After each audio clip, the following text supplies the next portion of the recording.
Hi, welcome to Garden to Table. I'm Miss Pisano and I'm a reading teacher at Martin Middle School. And I'm Mrs. Kelly and I am a math teacher at Riverside Middle School. Welcome to our program. So this is our first day. Welcome, welcome. And we're going to tell you a little bit, we're going to intro what we're about and how we're going to do it, and then we'll get right into it. So we're 6 weeks, and each week in the garden aspect, we're going to focus on specific herbs. And they're culinary herbs, which are like on my shirt, which means you can use them in cooking. So they can be planted in a pot or planted in the garden, and then you can transition that plant and use it in different dishes and foods. So once we get through learning how different parts of how to plant a garden, different ways to do it, we're going to learn about some folklore because I am a reading English teacher, and we're going to learn some background information of all the plants, and then we're going to learn some vocabulary, and then we're actually going to put together at the end a really cool journal and book, but we'll show you that later. So that's what we're doing from the gardening aspect. So we're going to learn how to grow some really cool things. And now I'm going to transition to Mrs. Kelly so she can tell us about the food part. All right, so after Mrs. Pisano walks you through each of the herbs that you're going to be planting, you'll be planting one herb per week. We are going to take that herb straight from the garden, we are going to bring it inside, and we are going to make a recipe with it. So for example, our first week this week, we are making strawberry rosemary yogurt pops, and each week it'll be a different recipe, and we'll be incorporating that ingredient in. I'll give you a little bit of information about the ingredients that we are using. We will learn basic culinary techniques such as how to hold a knife, making sure that we're washing our hands before we are beginning, and we will be making sure that we are being safe at all times in the kitchen. I strongly encourage you to have an adult with you while you are doing the cooking portion of this program, just to be safe, because there will be knives involved, there will be cooking. You might have to use the oven or the microwave or the top of your stove, so you just want to make sure that you're being as safe as possible, and we're going to have a great time creating recipes, and all of the ingredients will be provided for you. That was the next part I was going to say. Part of this program is, so each week you will receive a video from us on Monday, and we will explain, this is our first Monday, so after this little introduction we're going to get right to it, and I'm going to go into the garden and we're going to talk about the plants, and then we're going to transition and we're going to do the cooking. But before we get into it, we want to show you the final product. So this is an example of a book that we've done with previous groups of kids. So it's the herb garden, and for example, we are going to focus on lavender down the road. And so down the road, your pictures of the plants that you perhaps plant, and then what it is, we'll learn all these names, a little bit about what it looks like, what it's used for. And then for this one, we're actually going to do this. We're going to do the lavender satchels, how we can make different things. So it can be used in the kitchen as well as used to help, you know, even within your household. So this is our final product that we hope you can contribute to it as well. And another part, before we go on to that real quick, boys and girls, I just wanted to let you know that we are going to be doing journals, and they're going to be virtual journals, and that is how we're going to be creating our book. So each of you is going to have your own virtual journal, and what we want you to do is document your experiences throughout the program. So we want you to take pictures, or have someone take pictures of you doing your planting, doing your cooking, and your final products, what your herbs look like planted, what your food looks like planted. And then we want you to reflect on that, and all of that stuff you're putting in your journal, we're going to be taking bits and pieces of that, and that's how we're going to be creating our final book. And another part is you will be receiving in the first kit, besides all the ingredients, the plants, everything, you'll receive colored pencils and some paper. So another part is, if this is just a little drawing of previous kids drawing the plant or the herb that you choose. That's another cool thing we can incorporate as well. So all of this is free. Welcome, welcome. You do not have to remember any of this, because we're giving you so much, and kids who know me in class, I can talk. We will keep reminding you throughout this first video, but everything's on our Google Classroom. So no stress. There's nothing for you to do but click away and follow along, and then you'll have everything right at literally at your fingertips. No stress. And welcome to our program. We're so happy you're here, and stay safe. Absolutely. Bye. Okay, bye. Hi everybody. So welcome to my garden. This is in the back of my home, and what happens with one of the first things we're going to talk about garden is where a garden is planted. The first thing you need to do is, first little lesson when we're in the garden, is talk about direction of sun and if sun will hit your garden for plants to grow. Even if you have a flower pot, the sun is like sun and water, your key ingredients. So a really cool thing is you have to take your right hand, right, and you have to find where the sun comes up in the morning. So for me, if I turn my body in my garden, the right hand side is the east. So that means the sun, the south is behind me, west is to the left, and north is facing forward. And I still have to remember by spelling the word we, as long as you can do that. Your garden, and if you notice here with the sunlight, has to have consistent sun. It can have shade here and there, but that's the first part of it. Another part of a garden is you don't have to go and dig up earth initially. This actually, one of our other words, is a pre-existing bed or flower bed you'll hear. Like your bed that you go to sleep in. Well, flowers and plants have a bed, and the inside of a garden is a bed. Or we'll see later on places around your house maybe. There are flower beds. It's any place you can put them in the ground. This, if you notice, that is a big tree that fell over, and it fell back, thank God, before I took on this house, but in the woods. And so they left the stump. I'm eventually going to use that for something. But this was a flower bed. And when that tree was tall and it had flowers around it, it actually had these plants they call hosta. And this one's a bleeding heart, and it just stopped flowering, but it had little hearts on it. Anyway, the plants were already here. So my dad wanted to help with the garden, and what we did is we cleared the rest of the land, and that was pre-existing flower bed, and now we made a garden out of it. You notice we weren't able to dig up some of the roots, so we made it work for us. They were just too big, so we left them in the earth as well as the rock. Okay, so that's the first thing about flower beds. The second thing is all your plants can fall into kind of two categories, and we're talking about plants that you eat or use in the garden or use in the kitchen, and they're called culinary. That's a big word, fancy word for kitchen or inside your home, any place you cook, anything that you can use with food. So your plants can fall into two categories: annuals, which means they only come up once a year. And I'll show you some annuals along my house. Usually they're in flower pots. They're your beautiful flowers. And perennials, that's what we're gonna focus a lot on. Most of our herbs, the 6 herbs we're focusing on, are perennials. And the really cool thing about perennials come up year after year. If you water them and take care of them in your garden or in your plantings, they will come up. So once you invest or are given a plant, it will come back year after year, and you can use it, and they grow bigger and stronger, kind of like a person. So our words, we got the culinary kitchen, meaning foods, things that you used to cook with. We've got perennials, meaning a plant that will come up year after year. Annuals only show up once a year. Flower beds are where we keep our plants. And let me think, I have to refer to my little book. Hardiness. The other thing is we live in Rhode Island.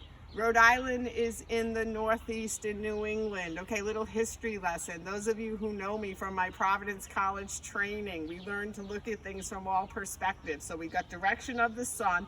I'm not a scientist, so when we talk about names, there are special scientific names. We're not going to go there. We're going to just use the common names, like a common noun. And our only distinction with the flowers is we are going to learn if they're perennials or annuals. Do they show up every year, or after one season they go away? So, hardiness zone. We're in the Northeast, or we are in the Eastern Seaboard, which means if you go to grow a plant, sometimes there's a chart and you have to check it out to find out when you plant things. The rule of thumb, no pun intended, a green thumb means you like to garden. The rule of thumb in the Northeast is you usually don't put plants in the ground till after Mother's Day, because we can still have frost and you can lose some of the plants. It's just too cold. So the big rule of thumb is you give plants to Mom on Mother's Day, but usually we don't pot or put anything in the planters or in the ground till after that. Okay, so quickly around my garden. Today we're gonna focus right on, these are rosemary, and this is the plant we're going to focus on today. This is a perennial, and it has a great scent to it. There is, because I always like to do my folklore, and I'll go really quick because again I'm the reading teacher, so let me give you some little info about this. Years ago, this plant was used by students like yourself in ancient Greece, and they wore rosemary garlands. My kids know those who know me for vocabulary, that was one of our words. A garland is like a wreath around their head, and this supposedly, the scent of this helped them study for exams. It also is a symbol of friendship and love. So that's a really cool plant to start with. So our first one today, we're going to focus on the rosemary. So you're going to be using that inside and making some really cool strawberry rosemary pops. But let me just show you my garden before we leave. So some of our other herbs are mint, dill, basil. We're going to be using all of this. Now my dad helped me with the garden, bless his soul. He's 80 years old. And we put in the tomatoes, peppers, wash. Like lavender, we'll be using, I have two kinds, we'll be using this. And I also have some hosta, but one more cool thing about my garden I want to tell you today. Everything started, and we're going to give you plants already that are potted, that you can either put in the ground or you can put in a pretty pot and put in the sun somewhere around your home. But some people take the time to seed. That means when it's really cold in February and March, they put these seeds in these little like Dixie cups, and then the little plants come. So if you go to Home Depot or the Stop and Shop, those plants, someone took the time to grow from seed. Most of the plants here started with me, it's almost like I adopted the plant. Someone took the time to grow the plant so I could plant it. However, I'm really proud of these two plants right here. There possibly will be three, because these I believe will turn into pumpkins if they keep growing, and those started from seed. So it's going to be really interesting to see if they keep going and stay. So that was something where I planted seeds in the ground and they did sprout. So now we're going to go over to the other side, and I'm going to show you how to plant your first little herb or perennial. See you soon. Hi everybody. Okay, so now we're transitioning from the garden to our containers. So we're going to do our first fun planting, and as well as labeling everything we're making. But I wanted to tell you first a couple of safety tips. Use sunscreen if you go outside. Make sure you use bug spray, especially near the woods. Lyme disease is really big around here. And notice I'm covered, even though it's warm. I have a long sleeve on, especially if I'm working in the yard, and boots. It's just protection, and then when you're done you really have to jump in the shower, because especially if you have all that stuff on you. But that's just my only safety tip. Okay, here we go. And if you're gardening or doing any of this, do not make a mess. Let your mom or dad know, or family member, so there's not dirt everywhere. Other than that, it's pretty safe. Okay, so the ultimate goal is down the road if we can all plant a garden. That's fabulous. But sometimes in our homes we don't have that availability. So you can still have really cool vegetables, herbs, flowers, perennials, annuals, but you just have to use different types of containers. So right now I'm just going to show you a couple of quick different types, and then show you how to plant your own. These are window boxes, and they're just plastic, and these flowers in here happen to be annuals. So they're beautiful, but they're not going to come back next year. And again, so it's a window box. It makes a window look pretty. These are roses that are in big pots. These have been planted in pots, but at the end of the season, these are perennials. They will come back next year. I can either leave them in the pot, but if I want to make sure a container guaranteed, I'm probably going to plant them in the garden. That way I'll know they'll have really good soil all the time. So now if we transition over here, the first thing, when you receive, we're going to do our first planting. So when you receive in your bag the colored pencils, you're also going to receive a couple of popsicle sticks and a little Sharpie. We're going to use this as our labeler for our plant. You're also going to receive a little bag of rocks, which I'll explain what we're using them for, and the dirt.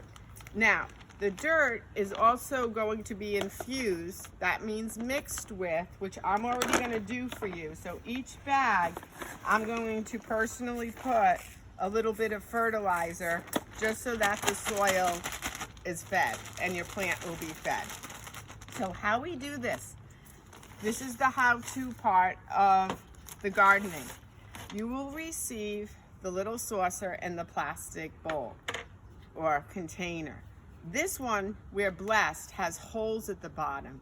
If at any time you use a container and there are not holes at the bottom, if you are able to puncture 3 at least, okay? Because you need drainage. If not, the water will have nowhere to go and you could lose your plant because it could literally drown. All right, so you need to have an open. This one comes with it, so we don't have to worry about puncturing holes. But your first job is you do have to put rocks at the bottom. So if you notice, I take about a handful of what I provided. This adds drainage, extra drainage to your plant. So we're first gonna add rocks. Then what we're gonna do is we're gonna take our dirt, and if you wanna use another good supply tool is garden gloves if you don't want to get dirty. And I have one more thing as I'm going around. I have my handy duty shovel. These are kind of your basic elements. Some gloves, a little rake, and a shovel to start with. So what we're gonna do is we're gonna take our dirt and put the rocks in. We're gonna do about a scoop, 2 scoops of our dirt, and we're gonna put it in the bowl. I happen to be planting an ivy. My first name's Holly, the holly and the ivy. Lots of songs your parents might know around Christmas time. This is a perennial. This is not an herb, but this is like a plant that can be used, and it will come back year after year, and it will grow. It'll grow up. So what we're gonna do is your little plant, you are first going, when you receive your plant in your bags, there is going to be a little marker with it. It's going to tell you what your plant is. It might also label it whether it is an annual or a perennial. My goal is to get everybody perennials so they'll last with it, you know, year after year. So you save this. We're gonna put this aside, the label. We take our plant, we turn it upside down. Notice the roots at the bottom, and we have to try to get it out. Okay, vocab word, gingerly, one of my favorite words. It means carefully. Do not just rip the plant out of the container. Now, 2 things are gonna happen. I'm blessed, it just happened to fall out. That's a good thing. My plant is also really wet because I watered this the other day. You might receive your plant and it might be really dry. You might want to wet it a little bit, so maybe take your hose or have a bottle of, get some water, and that might be a good thing. So you dump it upside down very carefully, gingerly, and then you place it in the pot. It will rest nicely on the dirt, and then we continue holding the plant, again, gingerly, very carefully. We fill in with the rest of our dirt. And remember, there's fertilizer in there as well.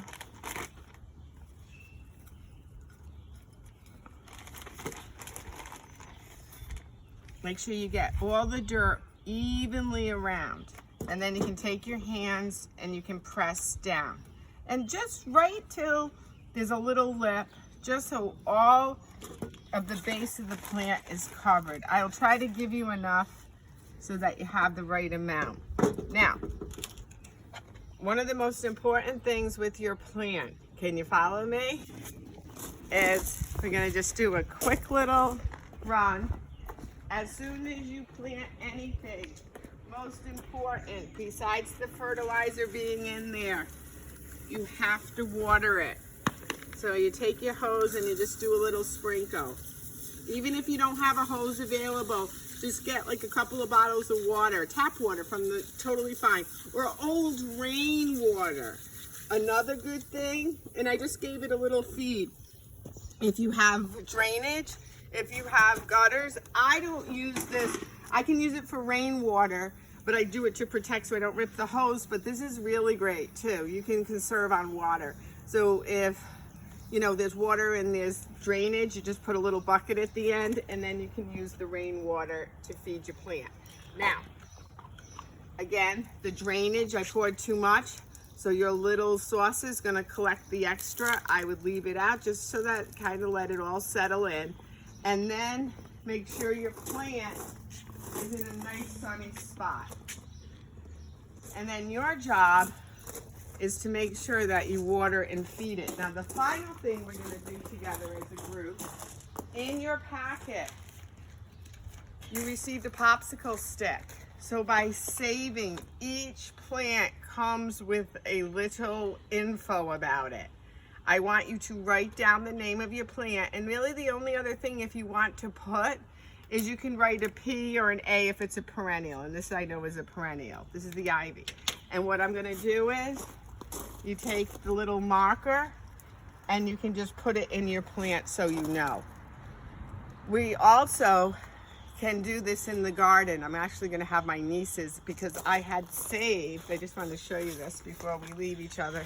I had saved all the flowers that were planted, and so we can go back and mark them properly.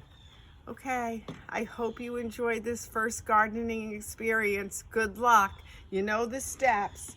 The rocks, the dirt, gingerly take the plant out, put it in, repack it with the dirt, give it a little drink, put it in the sun, take your marker, label it, place it in, and enjoy.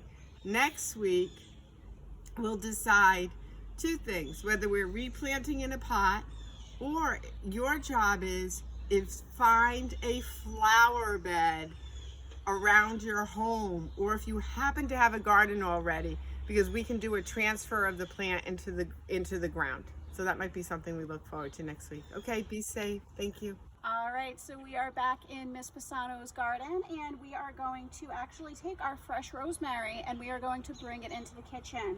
So when you are taking your herbs out of the garden, you can either break it off with your fingers, or if it's a little bit hard to break with your fingers, you can take a pair of small scissors and you can chop it. So we're just going to take our rosemary here. We're gonna break it. And now we have our rosemary, and we can head back to the kitchen and we can do some cooking. Bye. All right, boys and girls, I'm Mrs. Kelly. We are into our cooking now. I'm going to go through everything you should have received in your bags so that we can get prepared to make our recipe. So you should have received your recipe, which is strawberry rosemary yogurt puffs. You should have received a bag of strawberries. You will have, these cups are a bit larger, but you're gonna receive 6 small 3-ounce cups. You'll receive 6 popsicle sticks. You will have 1.5 cups of yogurt, 2 tablespoons of balsamic vinegar, and 2 tablespoons of strawberry preserves. And finally, you will have 2 sprigs of rosemary. All right, so in addition to all of the food items that you should have received and your cups and your popsicle sticks, you should also have at home for you to use. You are going to need a bowl, you are going to need a knife, and you are going to need a cutting board. All of the ingredients are pre-measured for you, but you can certainly feel free, if you have teaspoons or tablespoons at home, you can feel free to measure out the ingredients just to double check that my measuring was correct. First thing we're going to do, and first thing we always want to do when we are cooking, is wash our hands, because we want to make sure that we are being clean. So I'm going to wash my hands real quick. And you can always sing your ABCs, you know, that's a good way to make sure that you're washing for the correct amount of time. So we're going to wash our hands.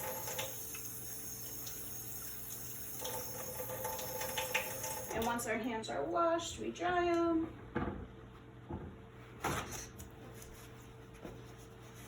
All right, so now that our hands are washed, the fruit that you are receiving, the strawberries, will already be pre-washed for you, but I would still suggest, just to be safe, you can do a little rinse. You'll get it in a Ziploc baggie, so you can just turn on the faucet, rinse them out a little bit, and then just make sure that you hold on to the strawberries and you can drain out your bag.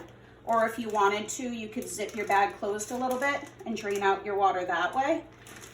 Just because we want to make sure that we're being extra safe and that our fruit and food is nice and clean for us. And then I'm also going to rinse my rosemary just to be safe. All right. So the first thing we're going to do is chop up our strawberries. So you can see I've already chopped up some, so I'm just going to show you how to chop up the last couple.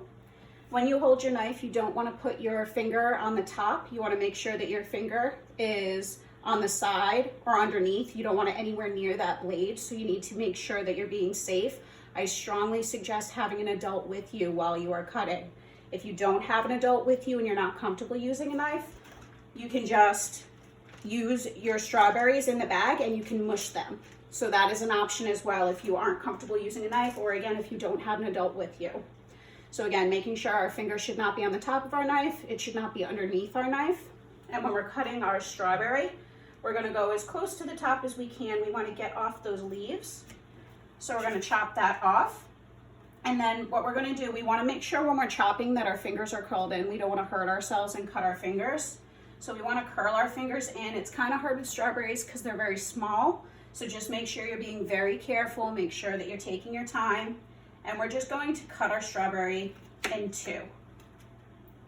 After we cut our strawberry in two, I'm going to ask you to quarter them. And quarter is 1/4, that means 4. So we're going to cut it into 4 pieces, which means I'm going to cut it in half and then in half again. If these chunks seem a little big to you, you are welcome to cut them a little smaller. Just make sure you're being very careful.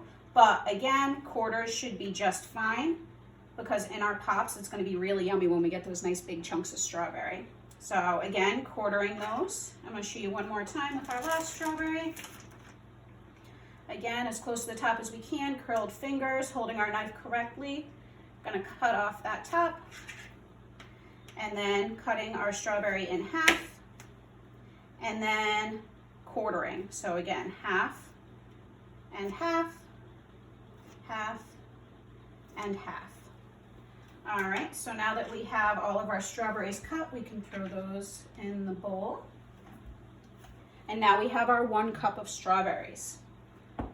Okay, now strawberries, they're very rich in vitamin C, potassium, folic acid, and fiber. And those are all essential nutrients to our body and its daily functioning. And also, did you know that in one strawberry, there are almost 200 seeds on the outside of the average strawberry? How crazy is that? 200 seeds. So, next ingredient that we need to add is our balsamic vinegar. Now, balsamic vinegar is a dark, sweet Italian vinegar that is matured, which means that it's been aged, and it's aged in wooden barrels. So that means that they leave it for months, years at a time so that it can develop in flavor. And it is actually made from something called grape must, which is actually the entire grape. So it's the grape itself, it's the skin of the grape, it's the stem of the grape, and they mush it down and they get all those juices and everything. That's how balsamic vinegar is made. And it actually is going to help to bring out the sweetness in our strawberries. So it's going to make them taste really, really yummy. So we're going to take, and again, it's already pre-measured for you. This is 2 tablespoons, but you are welcome to double check if you have a tablespoon tablespoon at home, sorry, that was a teaspoon. If you have a tablespoon at home, you are welcome to measure out, double check that I did my measuring right. And we're just going to add that into our strawberries. Our next ingredient is going to be our strawberry preserves. Now, I'm one of those people that's always wondered, what is the difference between strawberry preserves or jam or jelly? There is actually a difference between all three of those. So if you are talking about jelly, that means that you are using fruit that it's been aged a little bit, not too long, but it's a little past its shelf life. And that's going to bring out the extra sweetness of it. And what you're doing is you're taking the juice of that fruit and you are using that to make the jelly. It's going to create like a clear kind of gel, and that's going to be used for your jelly. If you want to make preserves, which is what we're using, you actually add in whole pieces of the fruit. So the preserves that we have has the jelly, and on top of that, it also has pieces of that strawberry in there, and that's what makes it the consistency that it is. And then finally, jams are made from the entire fruit, including the pulp. And the pulp is the mashed up or pureed fruit. So if you mashed up and pureed your strawberries and added that in, that would give you a jam. So again, 2 tablespoons of jam, same amount of vinegar that we had. Again, feel free to measure. And I would suggest, it's probably not going to come out too easily, so a spoon is definitely helpful to get it out. And we're just going to add that right in. Now that we've got our balsamic vinegar, our strawberries, and our strawberry preserves in the bowl, what we're going to do is we're going to mix those all together. And your strawberry preserves are going to be a little bit chunky, so you just want to mix it around a little bit. Make sure you go easy so that you're not going to spill it out of the bowl. I suggest doing it on the table so that you can keep it sturdy. And you just want to do little flips. Make sure it's all incorporated in there. And then once it's all incorporated, the last thing you want to do is add in your 2 fresh rosemary sprigs. And we're going to throw that in. And we're actually going to mix that as well. And what we're going to do is we are going to leave this in the fridge for 30 minutes. And in those 30 minutes, that rosemary is kind of going to infuse into that fruit and that vinegar, and it's going to make it a really great earthy flavor into our pops. So we are going to finish mixing that. We're going to throw it in the fridge, and then we will come back after 30 minutes and we will finish making our pops. Right, so our mixture has been sitting in the fridge for 30 minutes, so now we can go ahead and take that out.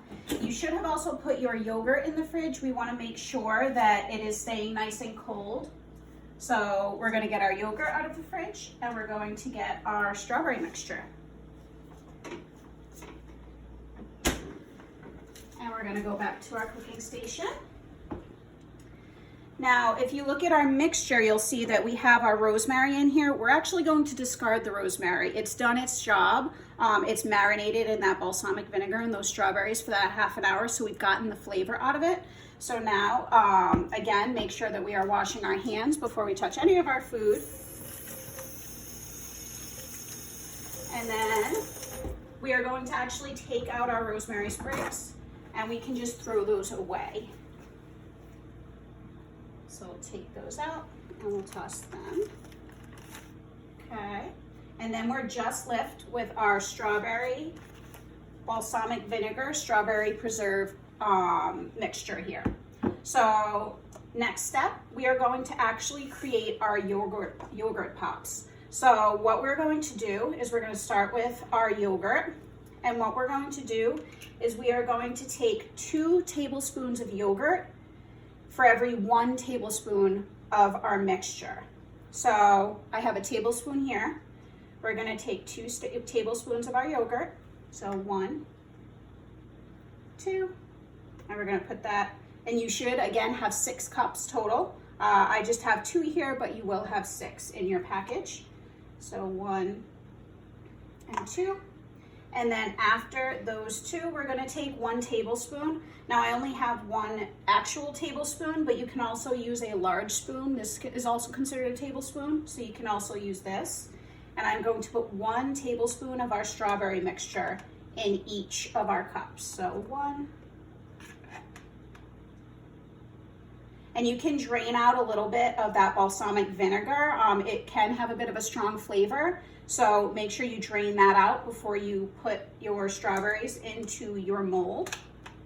Okay, and at the end you will have some of that balsamic vinegar left in the bowl, and you can just go ahead and pour that down the drain or pour that in the trash. That is completely up to you. But again, just drain off those strawberries a little bit before you put it in. Now, yogurt is actually made by fermenting milk using bacterial cultures, and then it is flavored with stuff such as sugar and vanilla. And yogurt typically has bacteria in it, but it's good bacteria, and it's going to help you with your digestion, and that is the breaking down of food molecules. So yogurt is actually a great thing to have as a part of your regular diet. So again, we're going to repeat the process. 2 tablespoons of our yogurt in each of our molds, and again, you will have 6 of your cups. So 2 tablespoons of yogurt, and then we are going to take 1 tablespoon of our mixture. And if you do not have a tablespoon, it's okay to use teaspoons. There are actually 3 teaspoons in 1 tablespoon. So if you wanted to use that, you are welcome to use a teaspoon instead, or you could use a small spoon, which is also the same as a teaspoon. And again, there are 3 teaspoons in 1 tablespoon. So if we are doing our strawberry mixture, we're just going to use 3 teaspoons. But if we're doing our yogurt mixture, where we need two tablespoons, we're actually going to be using 6 of our teaspoons. Okay, so just use what you have in your kitchen. Now, what we're going to do is we are going to put in, the mixture is thick enough where our popsicle sticks should stay. So we're going to put our popsicle sticks in the middle. So you can see, I just put it right in there. It should stand up. You probably want to check on it about an hour into it. It's going to take about 2 total hours to freeze, maybe a little more depending on your freezer. But I would check about halfway through, and if your stick happened to fall down, you can just straighten it out a little bit because the mixture will have hardened a bit by then. And we just want to make sure those are standing. And we're going to take these, bring them right over to our freezer, and put them in here so that they can harden up and we can enjoy them later. And you'll see I actually already made a batch. And all right, so we've got our rosemary strawberry yogurt pop out of the freezer. So we are going to take it out with our popsicle stick, and you can see that it's frozen on there nice and good. And you can go ahead and you can enjoy, lick it up. And when you are finished, make sure that you are sharing with your family, of course, because we want to make sure that we are getting everybody to enjoy this deliciousness that we have made. And when, if you have any questions after you have done your cooking or before you do your cooking, remember that on Wednesdays at 2 o'clock, we are going to be meeting regularly. So feel free to tune in, and we are happy to help you out. Bye.